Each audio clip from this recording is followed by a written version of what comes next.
એક જંગલમાં એક શિકારી રોજ તેતર પકડવા જાય. એ તેતર પકડે, સખત મહેનત કરે, ત્યારે માંડ માંડ થોડા ઘણા એ તેતરને પકડી શકે. એક દિવસ એને વિચાર આવ્યો શિકારીને કે હવે એવું કરું કે આમાંથી કોઈ એક તેતરને સાચવું, એને પાળું અને એને સારું સારું ખવડાવું અને એને મસ્ત મજાનું બનાવવું.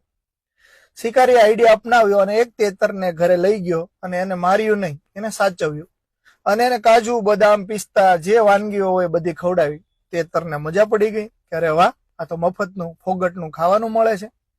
અને તે શિકારી સાથે રહેવા મળ્યું. એ તો ઉડે નહીં, શિકારીની સાથે જ્યાં જાય ત્યાં શિકારી જોડે જાય.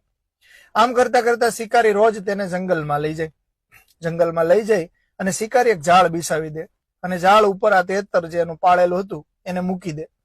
હવે આ જે પાળેલું તેતર હતું એને શિકારી એના પર મૂકે અને પેલું તેતર એમના સમાજના બીજા તેતરોને પોતે મોટે મોટેથી જોર જોરથી અવાજ કરીને બોલાવે અને ઉપર આકાશમાં રહેલા તમામ તેતરો નીચે આવે, એટલા માટે કે એ લોકો એવું વિચારે કે આપણા સમાજના વ્યક્તિએ આપણને બોલાવ્યો છે અને બધું સહી સલામત સુરક્ષિત છે.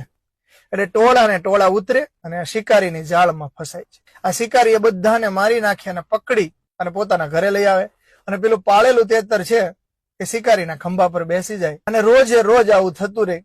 પેલાને મફતનું ફોગટનું જમવાનું મળતું રહે, ખાવાનું સારું સારું મળે અને શિકારીને પોતાને શિકાર કરવા આસાનીથી મળી જાય.